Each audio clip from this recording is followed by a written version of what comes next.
Mtazamaji, kuna siku yenye nilikuwa nazungumza hapa kuhusu hao wanasiasa ambao ni wazee, wale watu ambao wamezeeka. Na nikawauliza ya kwamba inaweza kuwa mtu akizeeka akili yake urudi unapungua, yani jinsi ambavyo yanafikiria na mawazo yake yanakuja yanabadilika kabisa, anakuwa yani anaweza anafikiria kama mtoto mdogo. Nauliza hivyo kwa sababu nimemsikia Oburu Odinga akizungumza, na kwa maneno yake Oburu Odinga ambaye anasema ya kwamba is the ODM youth leader in Senate. Huyu ni senator wa Siaya County. Na hebu niulize hivi, watu wa Siaya County, kwa viongozi wote ambao pengine wangeongoza ama walikuwa na wania kiti kuwa maseneta wa Siaya County, ni huyu tu mzee ndo mliona kwamba mnaweza mkabidhi kiti? Okay, mlimchagua, ndio swali nataka niulize. Mlichagua Oburu Odinga, watu wa Siaya. Hii ni swali linaenda kwa watu wa Siaya County. Pengine wewe ni mtu wa Siaya na unatazama hii video, acha niulize hivi. Kama wewe ni mtu wa Siaya, ulitoka kwa nyumba asubuhi na mapema, ukaenda polling station, ukapanga laini. Baada ya kuwa kwenye foleni kwa karibu masaa 4, wengine walikuwa masaa 2, wengine 30 minutes, wengine masaa 5. So baada ya kukaa kwenye foleni kwa huo muda wote na uchovu wako wote, hata bila kula chochote, uliona tu mtu ambaye unaweza ukachagua ni Oburu Odinga awe seneta wako? Ni swali nimeuliza. Watu wa Siaya, naomba mnaweza mkanijibu hapo kwenye sehemu muone. Na mtazamaji, kabla tujenge kwenye mjadala, naomba tu nichukue sekunde yako moja ama zako 2 na niseme shukrani za dhati sana kwa wale watu ambao tayari washaungana na familia hii ya Bonita Media, na pia unaweza ukaniita Boniface Owino. Na iwapo pia tunakutana kwa mara kwanza, usikose kubonyeza alama ya subscription, ili wakati wote kuna ujumbe ambao nimeweka inakuwa virahisi sana kwako mtazamaji nawe pia kuupata. Tukirudi kwenye mada ama kwenye mjadala mtazamaji, ningeomba tutazame video hii ndio tuzungumzie kile ambacho si sote tayari tushakifahamu ama tayari tushajua kile kiko ndani. Tazama.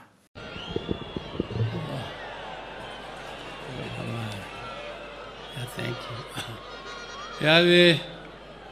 Your Excellency, the President of the Republic of Kenya, William Samoei Ruto, all leaders present, the clergy, and the wananchi of Migori. Amoso uduto ne oyavre uru kendo. Your Excellency, I came here a little late. I was coming from Nairobi, but I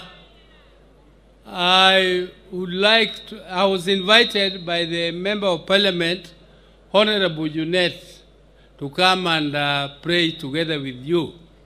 So I came to pray, and I listened very keenly to the clergy when they were speaking. They talked of a second chance. And Your Excellency, personally, I am a very truthful man. And I'm pained. I come from Siaya. When my own governor stands up and says that, and he is annoyed. I don't know annoyed with who. He's annoyed. And he says that he just wants to talk the truth. The truth. What truth?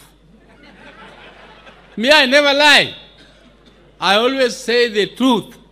And the truth of the matter, Your Excellency, is that we are in broad-based government, not as individual members of Parliament, and not as individual senators. We are there in this broad-based government as a result of a resolution of our party, ODM. And the party signed a 10-point agreement with the UDA government, and that all of us were there. Those who are annoyed, who think that this broad-based government is not right, they are actually vomiting on us from within. Why don't they get out and vomit from without? Because we want our party ODM to have a nice smell, and we want to move on with our people. And before these agreements were signed, there was a lot of consultations. Raila went round as the party leader of ODM, consulting. He came to Migori here, he did the same. And I therefore want to say that, Your Excellency, we are talking for our people. When we are being told that we have to fight for our rights, we have to fight for our rights. Your Excellency, that is what we are fighting for. That is why our people are there. We are fighting for our rights, and we are elected to do the same.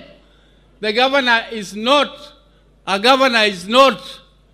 a given mandate to fight for his people. He is given mandate to serve his people, and he is given resources to serve his people. This is the time to serve your people. It is not the time to fight for their rights. Which right more than what they eat? Which right are you fighting for more than the roads? Which rights are you fighting for more than the hospitals? Which rights are you fighting for more than the water? Which rights are you fighting for more than the electricity? Which ones do you want us to fight for? Which ones do you want us to go to in the streets and fight for? And if you want to fight, there is a lot of space elsewhere where you can do that fighting for us. Our people are waiting for this service. This is the time to work, and our people are waiting for it, and they are not waiting to eat the shares of anybody. We are going to eat our shares, which are given to us rightfully because we are taxpayers. Like any other Kenyan, we are also taxpayers, and our people have a right, and I don't know where else you want to fight. We are fighting for that in the Senate.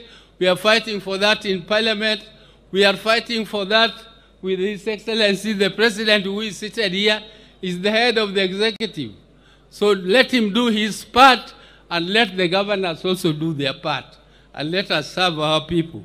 When elections come, then those who are opposed to what we are doing, let them come up, and people will fairly compete in a democratic space created by our Constitution and by the rule of law. So that, Your Excellency, that's all I want to say. I thank you very much, and the clergy, asante sana for the preaching, and asante. Thank you. Asante sana. Sasa mtazamaji, huyo ni Oburu Odinga, seneta wa Siaya County. Anajaribu kumkosoa ama anajaribu kumsomea gavana wake ambaye ni James Bob Agri Orengo. Now, kwenye video hiyo niko na maswali kama 5 ambazo ningependa kuuliza, alafu baadaye nikupe nafasi kwenye sehemu ya maoni. Nawe pia nisikie maoni yako ni gani, kwa sababu hawa wazee I think imefika pale ambapo imefika wakati ambapo they really need to learn. They need to be taught what they are supposed to do, because I think if you don't do that, if we don't stand firm, a lot of things are going to, vitu mingi zinaweza kuharibika. So maswali ambayo niko nazo mtazamaji ambazo nataka niulize. Swali la kwanza ambalo ningependa kuuliza ni hii.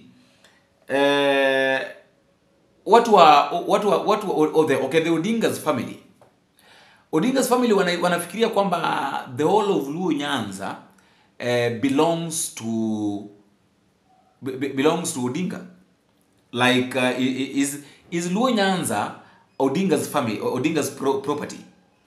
Kwa sababu angalia mtu kama Raila amechukua Nyanza ni kama yake. Yaani hauwezi ukafanya chochote Nyanza kabla Raila aswa kwa siasa. Hakuna chochote ambacho unaweza ukafanya Nyanza, Luoland, kabla Raila hajajulishwa. Hiyo ni swali la kwanza. Swali la kwanza ni ya kwamba the Odinga's family, are they taking or have they taken Luo Nyanza as Odinga's property? That is the first question. Swali la pili ni hii. Raila anatuambia kwamba hawako kwenye serikali. Oburu Odinga ambaye ni ndugu yake mkubwa anatuambia kwamba wako kwenye serikali. Sasa nani anatuambia ukweli na nani anatuambia uongo? Okay, hatutaki kujua nani anatuambia ukweli na nani anatudanganya hapa. Si hiyo, I think mimi kivyangu nasema kwamba we don't want to listen to that. Like sisi hatutaki kujua kama Odinga na Raila anatuambia ukweli ama Oburu Odinga anatuambia ukweli. Kitu ambacho tunajua ni kwamba hawa watu wote ni walafi, hawa watu wote wamejaa na tamaa, hawa watu wote ni wauaji. Like they have to do something for them to be leaders. Unaona hawa wanasiasa wote ni wabaya. Hakuna mwanasiasa mzuri hata mmoja. Wanasiasa wote ni wauaji. Nilikuwa nazungumza na jamaa mmoja, sitataja jina yake. Ni mwanasiasa tu maarufu nchini Kenya. In fact ni senator wa mahali fulani, sitataja ni wapi. And this guy was telling me ya kwamba Boni, let me just be open, you are my friend. Let me just tell you the truth. And the truth of the matter is that we politicians, kile ambacho huwa tunafanya ni ya kwamba mtu akitaka uongozi na anaona kwamba ana mpinzani ambaye atamsumbua, anaenda anatoa mtu kafara. Ushaelewa? Yani ana offer sacrifice to his deity. Wana miungu ambayo wanaamini. Hao wanasiasa wote, mtu asikudanganya kwamba mtu ameokoka, mtu haizi akaua. Hao wanasiasa. Niambie mwanasiasa, okay. Na swali nataka tukuulize swali. Swali rahisi tu. Unaona hapo penye huko? Naomba unitajie mwanasiasa mmoja tu ambaye unajua kwamba njia zake ziko safi. Yule mtu ambaye hata wewe mwenyewe ukiketi chini ukiambiwa sasa now defend this person, unaweza ukasema kwamba huyu mtu naye njia zake ni safi, sijasikia akiwa na kasoro yote, sijasikia mtu yote akilalamika, huyu mtu njia zake ziko sawa. Niambie. Kama unajua hata mmoja, wewe niambie kwenye sehemu ya maoni. Lakini kwangu mimi najua hamna kabisa. Ushaelewa? So Oburu Odinga kutuambia mara wako kwenye broad based government. Raila mwenyewe anakuja anatuambia ya kwamba hawapo ndani. Jana umesikia Gladys Wanga akilia sana, akisema kwamba wakati ambapo walikuwa na sign MOU, hawaku sign MOU ya watu wa ODM kuuawa.